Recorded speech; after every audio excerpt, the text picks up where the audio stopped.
Hello and warm regards from Next IAS team. Welcome to another episode of Daily News Analysis. Today, in the Explain section, we are going to discuss the following topics. The first topic is about global warming. Second, Viksit Krishi Sankalp Abhiyan. Third topic is Guru Arjun Dev Ji. Fourth is rise in bank frauds. And lastly, in the Decoded section, we are going to cover early childhood care. In the Explain section, the first topic that we are going to cover is about the global warming. The article here is, a study, only 24% of present-day glaciers will remain if the world gets warmer by 2.7 degrees Celsius. So there has been a study by the science and it states that if the temperature rises by 2.7 degrees Celsius, only 24% of the glacier will remain. That means we are going to lose around 76% of the glacier cover that we are having all over the earth. Now the backdrop here is, there has been a huge portion of glacier in the Swiss village in Blatten in the Alps that has collapsed. And the reason is basically due to rise in the global temperature, or the global average temperature has risen. There has been global warming. That's why there has been this collapse of the glacier in this Swiss village. Now this topic becomes relevant first of all from paper 3, GS paper 3, in the environment and pollution and degradation section. Secondly, you also need to know what are the important glaciers, what are their important locations. Previously also UPSC has asked question about the location of the glacier and the rivers flowing out of it. Now let's go to the news. First of all, the science. The science reports that if the global temperature rise is by 2.7 degrees Celsius, then only 24% of the present day glaciers will remain. This fact or this data you can quote in your answers whenever you're talking about environmental degradation, climate change or global warming. Then polar ice may take 1000 years to respond fully to the current climate change. If the warming is limited to 1.5 degrees Celsius as per the Paris Agreement, then up to 54% of the glacier mass can be preserved.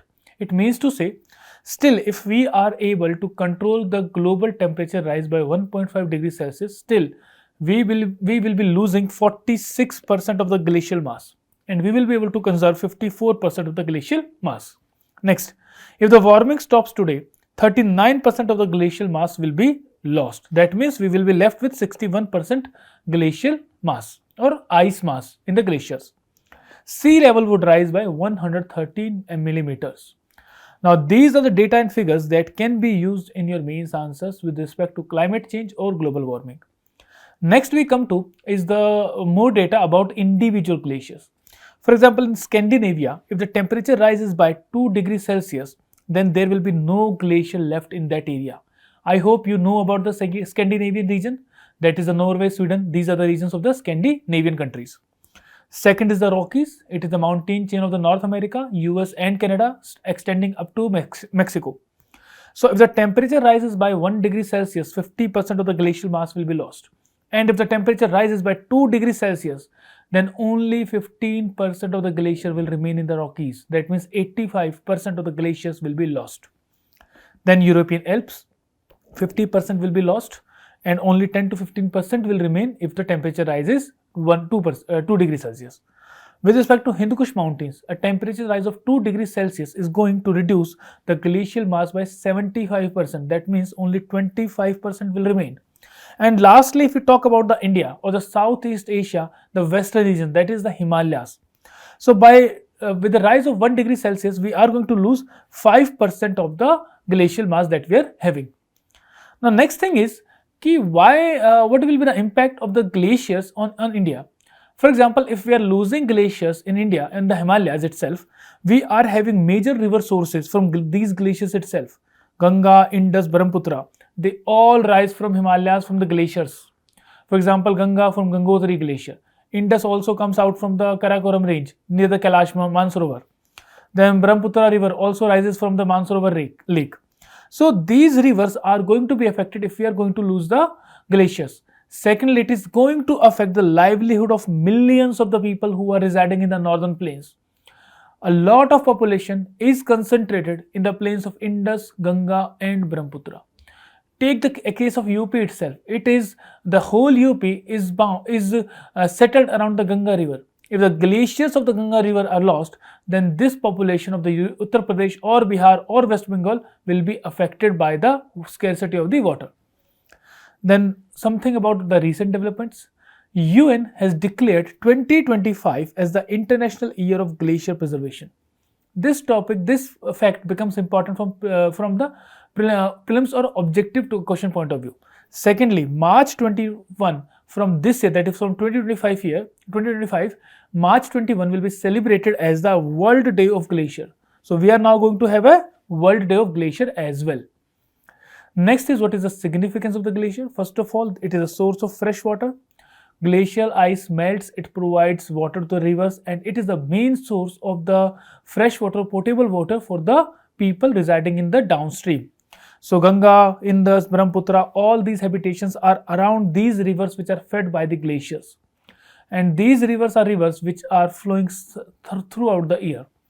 Next is hydropower generation. Due to the water coming out of these glaciers, the hydropower generation is also there.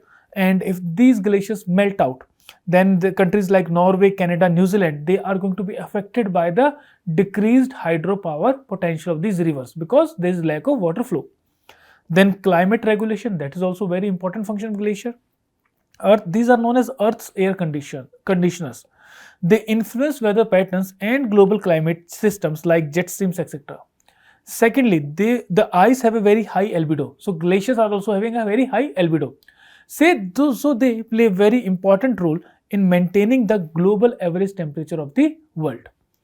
Next is, they are indicators of climate change also.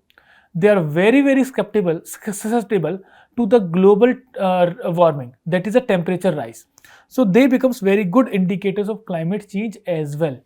Lastly, they impact the ocean currents as well, because in the Arctic region, for example, Antarctic region or the Arctic region, in those regions, the glaciers are accumulating fresh water. If this fresh water melts, this ice melts and it comes out as a fresh water, it is going to affect the thermohaline circulations of the ocean, affecting the ocean currents itself. Now, next thing is the impact of glacial melting. If the glaciers are going to melt, it is going to contribute to rise in the sea level. For example, a rise of 18 millimeter was observed between 2000 and 2003 that was attributed to the melting of the glacial ice. This heightens the risk of coastal flooding, threatening cities and small island nations. Secondly, increase in natural disasters, that is also going to happen because glacial instability triggers avalanches, landslides, flash floods and glacial lake outburst floods. So that actually leads to natural disasters. These events pose serious threat to mountains and glacial fed communities. Next is economic consequences. The retreating glaciers reduce the water availability for agriculture and irrigation. It jeopardizes or it affects the food security and livelihood of over 1.5 billion people globally. So 1.5 people are impacted, are dependent upon the melt water coming out of the glaciers. Next is the social impact. 1.1 billion people in mountain regions face increasing water scarcity and disaster risk due to this glacial retreat. So these are the impact of the glacial melting. Next impact is migration and displacement. When the water scarcity would be there, the people are bound to migrate out from there to the places which are having more water resources. So it is going to put the pressure through migration, and there will be displacement also. So the water stress and glacial induced disasters will force displacement of vulnerable population, fueling migration and regional instability. Next, geopolitical implications. Glacial retreat exacerbates tensions over transboundary water sharing, notably in regions of Indus River Basin, as we have already seen between India and Pakistan. Then hydropower challenges are also going to come up because hydroelectricity depends basically upon the amount of water flowing it. The retreating glaciers will be having less amount of water flowing in the rivers, and it is going to affect our hydropower capacity. Lastly is the cultural loss. Melting glaciers also erode cultural and spiritual significance of sacred shrines like which are sacred to the indigenous communities. For example, Bokanzo in East Africa, they have been affected by this melting glaciers. Now, based upon this discussion, you have to attempt first of all a previous year question that has came based upon the location. And for the location part, you have to go to the atlas and you have to see what are the important glaciers and what are the rivers coming out of those glaciers. This is a practice question that you have to practice and you have to post your answers in the comment box. The next topic is the Viksit Krishi Sankalp Abhiyan at ICAR CIFA Bhubaneswar. Now, the backdrop is this Abhiyan has been launched by our Honorable Union Agriculture Minister. This topic becomes relevant from GS paper 3 in the agriculture section. Now what is the news? The news is that recently Union Minister of Agriculture and Farmer Welfare launched Viksit Krishi Sankalp Abhiyan VSKA 2025 at the ICAR Central Institute of Freshwater Aquaculture, Kaushalya Ganga, Bhubaneswar, Odisha. Now, from the factual point of view, this is the institute and this is the location. So this you should be knowing. Someone can ask you this from you. Now this Viksit Krishi Sankalp Abhiyan, this is basically an extension service that is provided by the government to the farmers. What is an extension service?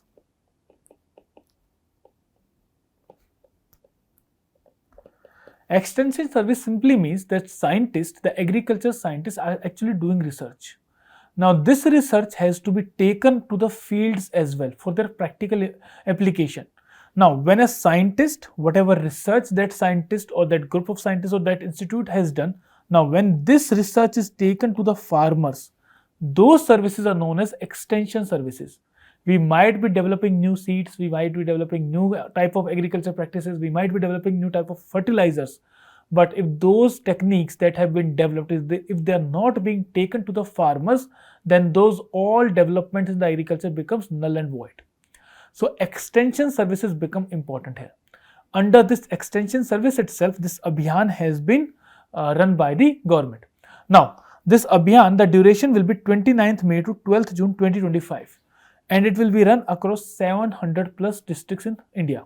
The key activities will be village level outreach by a team of scientists. The team of scientists are going to go to the village and they are going to give the outreach program or they are going to educate the farmers. Then there will be awareness creation of modern technologies and new seed varieties which have come up. Education on climate suitable crops, seed selection, fertilizer use, soil and water management. So all these activities will be taught to the farmers. And this is going to be two-way communication. The scientists are going to teach the farmers and also they are going to take feedback from them. So scientists will gather feedback from the farmers' challenges, what the challenges the farmers are facing. The inputs will inform future research and develop location-specific solution. So it is a two-way mechanism that is going up. The institutional support, ICAR is providing active support here. Then Krishi Vikas Kendras Vigyan Kendras are also involved in this process. The effective lab to land transfer, these both institutes are doing that thing. Now next thing is the agriculture extension services. What is the significance of that? The main question can be asked upon this area. So the agriculture extension services play a crucial role in bridging the gap between the scientific research and practical farming, as I have told you.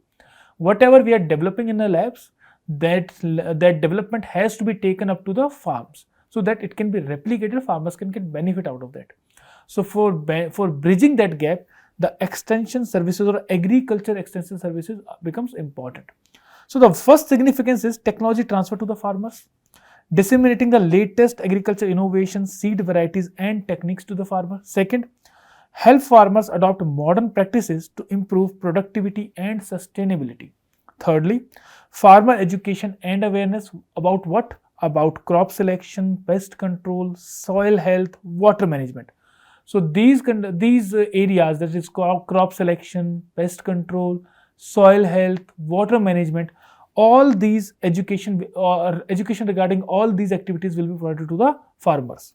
Next, promote awareness of the climate resilient agriculture and resource efficiency. These things also will be provided. Then enhancing productivity and income.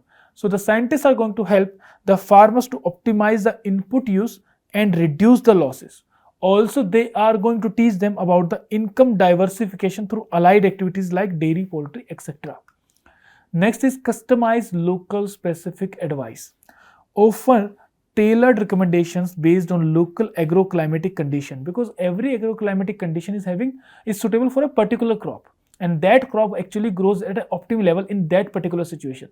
So those situations should be told to the farmers that your soil or your agroclimatic region is suitable for other crops as well, so that they can also diversify.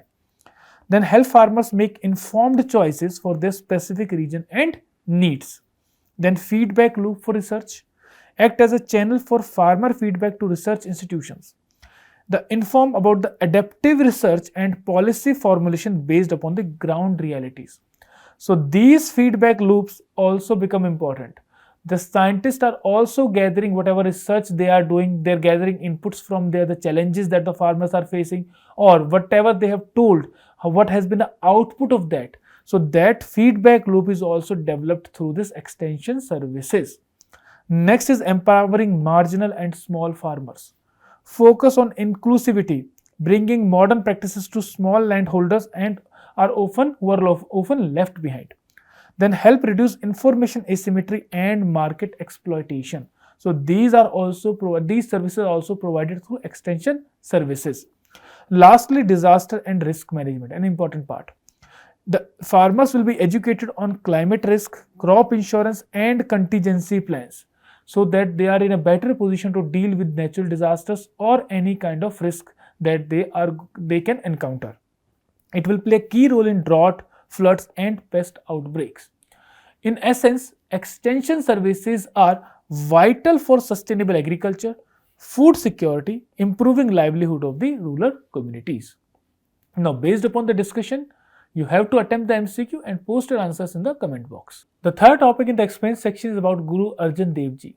Today on 30th May, we are celebrating the martyrdom day of Guru Arjun Dev Ji.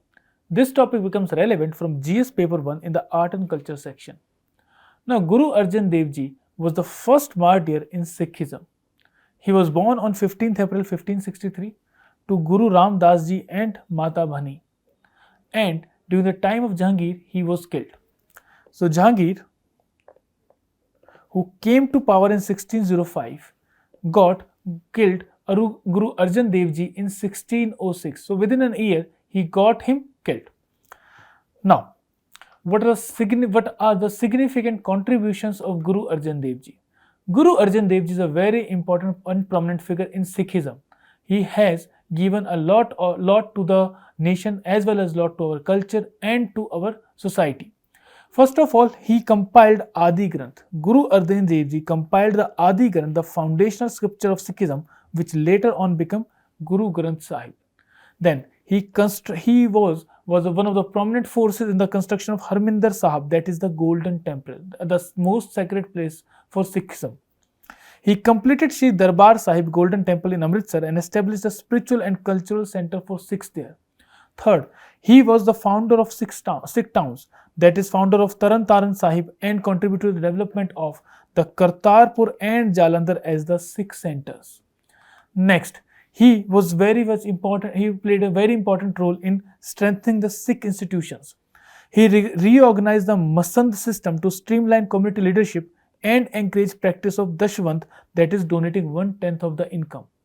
Next, he also promoted langar, that is community kitchen and social service. Langar we also observe in today's time, and it is a very important feature of Sikhism. Then there was literary contributions also by Guru Arjan Dev Ji. He composed several hymns including Sukhmani Sahib and fifth hymn of Kirtan Sohila. Also he authored Parichai, a significant prose work. Lastly, about martyrdom. Guru Arjan Dev Ji became the first Sikh martyr executed on the orders of Mughal Emperor Jahangir for refusing to convert to Islam. He revered as Shahidon de Sartaj, that is crown of the martyrs. So this was about Guru Arjan Dev Ji.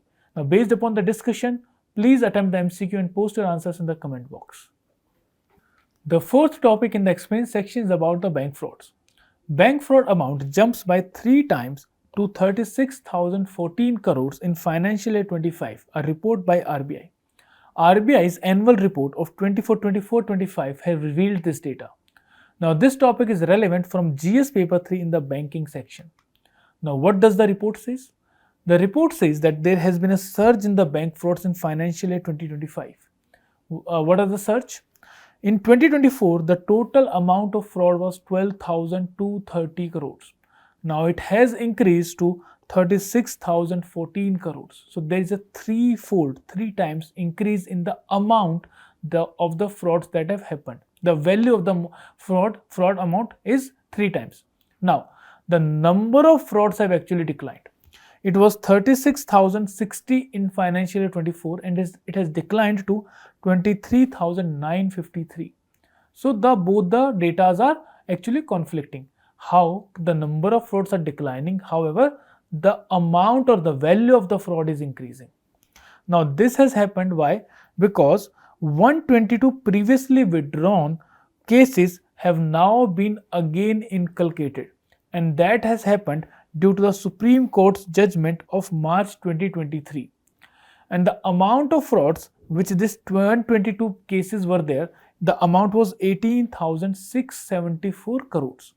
So out of this 36,000, 18,674 crore is the amount that is of the previous nature, that the cases that were previously withdrawn. So this amount has increased by this big number. Now next, what the report says, the nature and category of frauds. Digital payments, that is card and internet payments, are dominating the number of cases in the financial fraud. Then loan portfolios and advances are dominating the value of the frauds. So in the number of frauds, that the number of cases that have come up, the internet based or digital payment based frauds are more. However, in terms of value, the loan or advances frauds are more. The frauds in advances have accounted for over 33% of the total fraud instances. Secondly, more than 90% of the fraud value is through these advances only. Next thing is the private sector banks. The private sector banks account for 60% of the total frauds by number. Most frauds are linked with card or internet transactions. So the private sector banks are prone to card related or internet banking related frauds. Whereas the public sector banks account for 71% of the fraud value, and most of the frauds are linked to the loan portfolios. Next thing is the category breakdown. Cards and internet frauds number is 13,516. That means it constitutes 56.5% of the total number of frauds. Whereas the data covers fraud of 1 lakh and above as per the report by this 2025 report. Now, RBI has also noted that the reported fraud amount do not reflect the actual loss because the recoveries can reduce the final impact of these frauds. Next is, what are the initiatives that are being taken by RBI? This becomes important for us. Now, RBI is going to launch exclusive internet domains for banks and non-banking financial institutions. For example, whenever we write our mail ID or whenever we see a website, it is .com. Google.com, Yahoo.com. Now, the RBI is going to bring new internet domains. For the banks, it will be bank.in. For the financial or non-banking financial institutions, it will be fin.in. So, these are going to be important for us. Now, what is the aim? The aim is to enhance the trust in digital banking. Secondly, preventing phishing and cyber threats. Thirdly, reducing financial losses to the customers. And the Institute of Development and Research in Banking Technology will act as the exclusive register here. So this is the body which is going to register the banks. And the registration process for the banks will start from financial year 2026. Next is, what are the other initiatives that have been taken by the RBI? First of all, it is developing a cash flow analysis to strengthen the liquidity stress test for the banks. It would evaluate the potential impact of extreme scenarios on banks' liquidity positions. Secondly, strengthening of the supervisory framework for private banks and small financial banks. Specific parameters will be devised for operational resilience of digital channels in regulated entities. Then issuing guidelines on digital forensic readiness, proactive preparation of effectively correct, preserve and analyze digital evidence. Other than these, what are the recent initiatives by the RBI to check these bank frauds and by the government as well? So there is a Mule Hunter AI. This Mule Hunter AI is developed by RBI and its objective is to combat the issue of mule accounts. These mule accounts are used for money laundering by the cyber criminals. So this Mule Hunter AI identifies the mule accounts and deactivates them. So it is tracking the issues with the cyber crime. Second, Prevention of Money Laundering Act. PMLA mandates that banks have to maintain transaction records, conduct customer due diligence and report suspicious activities to the Financial Intelligence Unit. Thirdly, National Financial Reporting Agency. Establish to enforce auditing standards and ensure quality of audits. Then Advisory Board on Bank and Financial Frauds. It serves as the first level examination body for the bank fraud cases before they are referred to the investigative agencies like CBI. Next is the Indian Cyber Crime Coordination Center or I4C. This was established under Ministry of Home Affairs to combat cyber crimes in coordinated manner. It also takes care of financial frauds. Then Central Fraud Agency, a searchable web-based database maintained by RBI to help bank identify and manage fraud risk. So it is basically for the banks. Then next, Early Warning System Framework. RBI mandates a EWS framework to help banks detect and mitigate potential risk before they escalate into financial losses or fraud. So these are the initiatives that are being taken by the government and RBI in the recently for tackling the issue of bank frauds or financial frauds. Now, you have to attempt this MCQ based upon a discussion that we had, and you have to post your answers in the comment box. Now, it's time to decode the editorial. The topic that we are having today is about the early childhood education. Now, the backdrop for the topic is there is need to address the challenges of early childhood education. This topic is relevant from GS paper 2 in the education sector as well as GS paper 3 in the human development and society part of GS paper 1. What is actually early childhood education?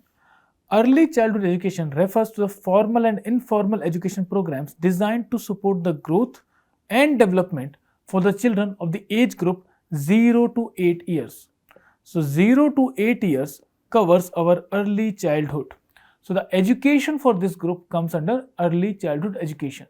Now, according to New Education Policy 2020, it is a comprehensive approach for early childhood education encompassing flexible, multi-level, play-based, inquiry-based and activity-based learning.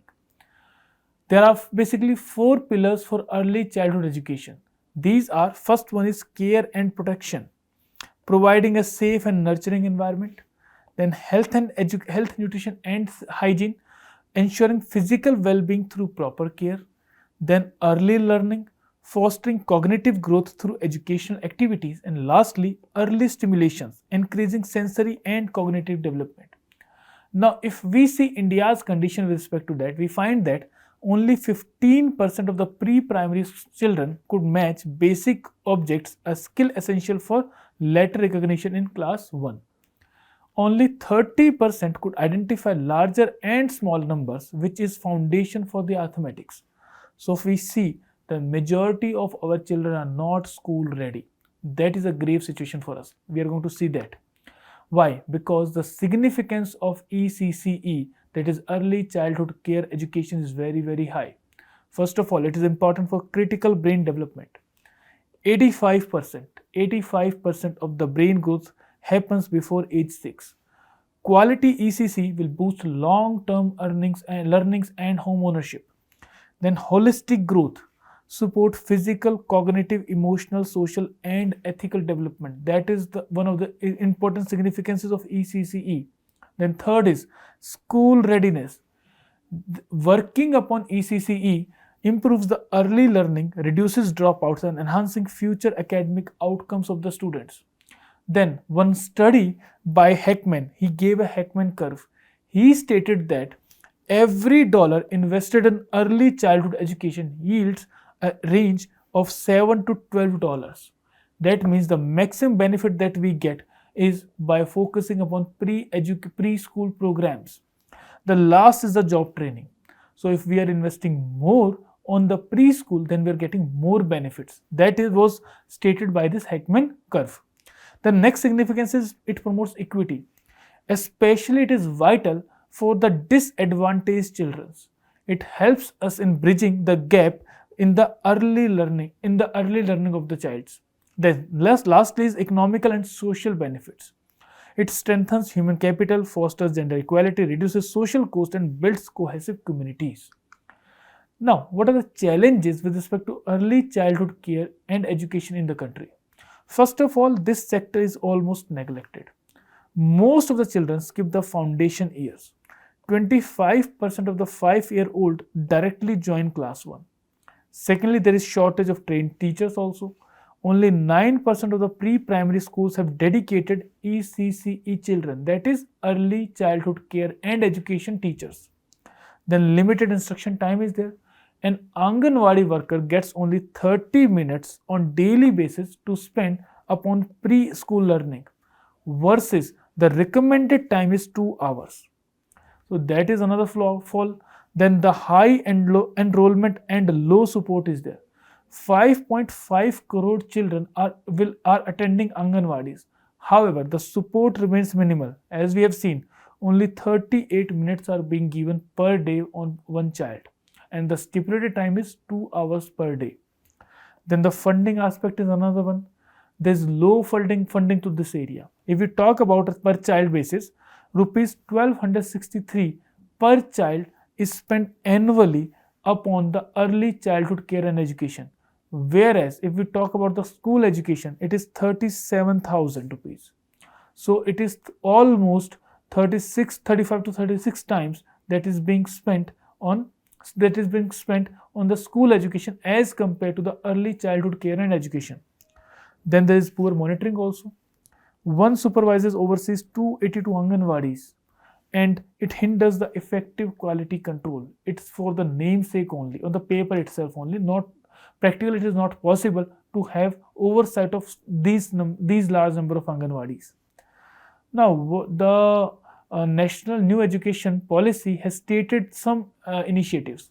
So, according to this new education policy, it is focusing on revising the structure. The structure for the education will be 5 plus 3 plus 3 plus 4. So, it introduces ECCE at the age of 3 until the age of 8, that is 5 years, there will be the early childhood care and education. Then second is holistic vision. It will focus on physical, cognitive, socio-emotional, ethical and artistic growth of the child. Then the foundation stage, that is 3 to 8 years, the emphasis will be on flexible, play-based and activity-oriented learning aligned with the ECCE curriculum and pedagogy that will also be developed under this policy. Now we see the key recommendations of this policy. First of all, it argues for universal access and provisioning. The goal is to achieve universal provisioning of the quality early childhood development, care and education by 2030. So by 30, we should have a universal coverage of all the children under the early childhood and care and education. Then ensure that entering grade 1 are school ready. So we have to focus upon making our children school ready as well. Then holistic child development. This will be multi-dimensional growth strategy will be adopted here. It will be focusing on physical and motor skills, cognitive development, socio-emotional and ethical values, then artistic and cultural awareness, then early literacy and numeracy. So on all these factors or on all these parameters, we are going to work upon for the holistic development of the child. The emphasis will be on play-based, activity-based and inquiry-led learning. These terms are important here. Play-based, activity-based and inquiry-led learning, so that the child is inquisitive about what he is learning. He is enjoying the learning process. It will promote social behavior, ethics, cooperation and hygiene among the children. The next is EC curriculum and pedagogical framework. NCERT has been given the responsibility to develop the national curriculum framework, and it will be developed in 2 phases. One is 0 to 3 years and the second is 3 to 8 years. It will be based upon the national and international best practices and research. Then expansion and strengthening of ECC infrastructure. Phased universal access with priority to disadvantaged regions will be given. Secondly, it will be delivered through 4 mechanisms. First of all, Anganwadis, then Anganwadis that are located in the primary schools, then pre-primary section in the primary schools, and then lastly are the preschools. So first is Anganwadis, then Anganwadis which are located in the schools, then preschools which are located in the schools, and lastly the preschools. So by 4 mechanisms we are going to deliver this ECC infrastructure. The next is Anganwadi upgrades. The Anganwadi will be upgraded to include child-friendly infrastructure, play equipment and well-trained ECC workers. Then smooth transition to formal schooling. Activity-based visits to primary schools from Anganwadi centers. integration of Anganwadis into school complexes and clusters, preparatory classes and Bal Vatikas before grade 1 that will focus upon play-based learning as we have already talked about, and trained ECE qualified teacher will also be there. Also, midday meal and health checkups will be regularly done at these Bal Vatikas to ensure sound health of the children. Then professionalism of ECE educators. They will be focused upon the training part also. So training program for Anganwadi workers will be in 2 phases. 6-month certificate after 10 plus 2 qualified teachers and 1 year diploma for others. Then flexible training modules will be there, digital, DTH, smartphones, all things will be used. Then mentorship by school education departments, cluster resource centers will be there. Long-term goal to create a cadre of professionally trained ECC educators. Provision of continuous professional development will also be there. Then inclusion and equity. ECC to be introduced in ashram shalas which are in tribal areas and alternative schooling formats in phased manner. Then lastly, governance and implementation. The curriculum responsibility will be of Ministry of Education, and this National Education Policy for especially for the ECCE, yani Early Childhood Care and Education, will be jointly implemented by Ministry of Education, Ministry of WCD, Ministry of Health and Ministry of Tribal Affairs. So there will be an establishment of a joint task force to ensure smooth integration of ECCE with the school education. Then the recommendations that reflect by the NEP 2020, that is National Education Policy 2020, are committed to foundational learning, school readiness and inclusive early education. And next is what are the recent initiatives that have been taken. For example, Uttar Pradesh and Odisha government have taken some initiatives. Uttar Pradesh government is planning to hire nearly 11,000 ECE educators for Bal Vatikas in all districts. Then it has also organized a 6-day residential training program for 50 master trainers and 13 districts to train them in ECE pedagogy. Odisha has taken decision to open Sishu Vatikas in all government schools to make children in age group 5 to 6 school ready. Then what are the suggestive measures? What else we can do? For example, first of all, we need to focus upon the infrastructure improvement that has already been recommended by the National Education Policy as well. Upgrade the Anganwadis with old friendly buildings, play areas and learning material. Then expand ECE centers in underserved and tribal areas. So first of all, we need to upgrade and we need to include more areas which are underserved and tribal areas. Then we need to focus on teacher training as well. Add ECCE to National Skill Development Agenda. Secondly, train and deploy dedicated ECE educators with structured career paths. Then governance and regulation. Structured career path is required because it encourages other and talented persons to come to this sector. Then governance and regulation. Ministry of Women and Child Development to retain overall ECE responsibility and Minister of Education to deliver preschool education. Establish a regulatory framework for center accreditation and quality monitoring. Then digital integration should also be done. Use EdTech and smartphones to deliver engaging, age-appropriate content. Promote digital inclusion to reach remote learners and involving the parents. Then funding and collaboration. Ensure consistent central, state and CSR funding. Then advocate sustainable investment and partnership for ECE scale-up. Research and innovation. Support impact studies and promote child-led pedagogy for better outcome. And lastly, empowering the parents. It is also very important. Simple and effective ECE practices are required, which most parents are able to understand because they lack guidance on supporting early learning. For example, in Madhya Pradesh, on monthly, Bal Chopal programs are organized to engage with the parents directly by showing them importance of play-based learning. So with this, we complete this topic. Now you have to attempt this mains answer and you have to post in the comment box. So with this, we complete today's discussion. Thank you very much.